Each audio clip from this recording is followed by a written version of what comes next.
ชายเตี้ย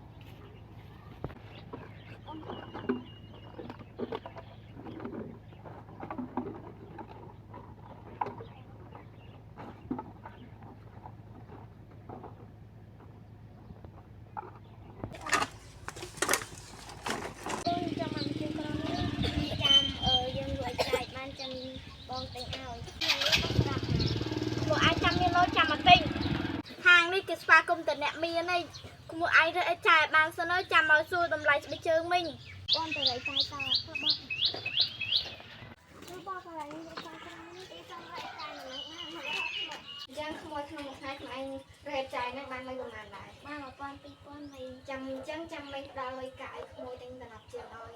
អូនចាំមិនអញ្ចឹងចាំមិនយកអត់នេះក្មួយលុយមិញឲ្យក្មួយទួចសម្រាប់ទាំងជាងឯងបងអូនមិញអរគុណលេហើយថ្ងៃក្រោយក្មួយឯងដើរប្រយ័ត្នប្រយែងផងប្រយ័ត្នមានចោលមានអីផងណាចាមិញអញ្ចឹង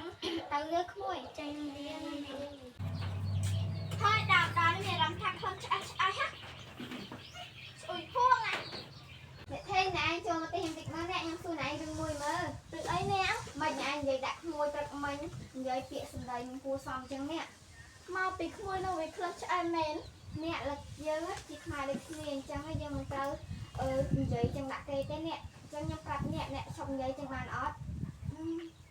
អានោះយើងកំហុសអ្នកចាំមើលស្អែកបើខ្ញុំឃើញក្មួយនោះចាំទៅសុំទុកក្មួយនោះក៏បានដែរអ្នកហ្នឹងហើយនេះឥឡូវក្រោយយើងខំស្ដីចឹងព្រោះអីយើងជាខ្មែរដូចគ្នាណាមួយថៃ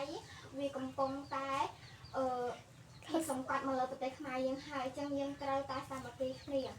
ហ្នឹងហើយអ្នកចាចឹងអ្នកទៅវិញណាអ្នកចាអ្នកយើងទៅសិនណាអ្នកចា